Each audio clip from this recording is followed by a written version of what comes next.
I'm loving this comeback of long movies, 3 hours, 3.5 hours, even pushing to 4 hours. And honestly, I am totally here for it as long as they are not boring. In Dhurandhar, the revenge is nowhere near even touching the B of boring. This movie works on almost every level. The story is gripping, the performances are strong, the cinematography is stunning, and the detailing is on the point. But one thing that really stood out to me is how they handle violence. They don't glorify it, they don't make it cool. Instead, they present it in a way that feels disturbing and uncomfortable. And actually, that sends a message. It makes you feel like that violence isn't something to admire, it's something to stay away from. And when it comes to the story, we finally get a deeper look into Jaskirat's past. What he did, why he did it, and how it led to his death sentence. And that journey eventually brings him into Operation Dhurandhar. And from there, we see how he takes control of Lyari and start dismantling terrorism from within. It's layered, and it adds real weight to his character.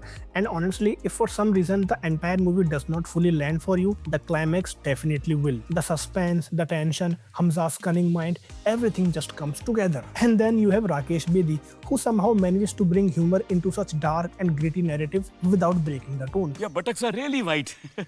And that Jamali Sahab twist. Now it all makes sense why he always switches parties, did not remove Hamza from his way when he abducted his daughter despite having so much power in his hand. This guy really had an amazing journey from Suwar Jamali to Goat Jamali. Now the only thing that did not work for me is how Iqbal died. I think he got off hook so easily. Hamza should have finished him with his own hands, chains wrapped around his fist, beating him up just like he did with Rahman until he stops breathing. But again, the film tries to give as much mass as possible without feeling cringe or unrealistic. And that end sequence where Jaskirat goes to his house in Pathankot but just can't move forward, that hits hard. He knows that stepping back into their family will only make things harder, so he leaves it up to us. Should he go in or should he walk away? At the same time, the movie cleverly keeps things open for possible part 3. That conversation with Ajay Sanyal followed by be ready for briefing at 8 tomorrow morning. Some might think that he's talking about his past as a spy in Pakistan, but I believe that he's hinting at a new problem that needs to be handled. And that final camera switch, the underwater shot with his beard, some will say that it is from his past chase, but other will say that he has gone back, start preparing for something bigger ahead.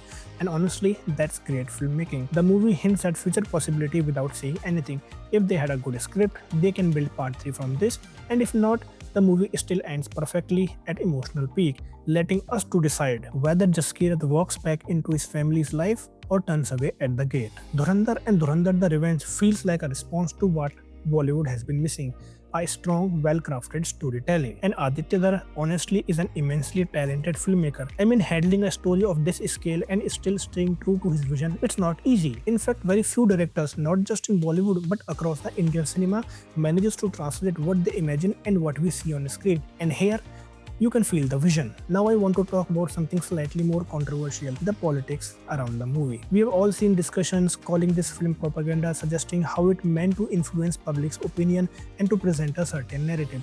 But hear me out, this is not about supporting or opposing any political party. This is about understanding how cinema works. When a filmmaker creates a story, their goal is to make their audience feel something as deeply as possible.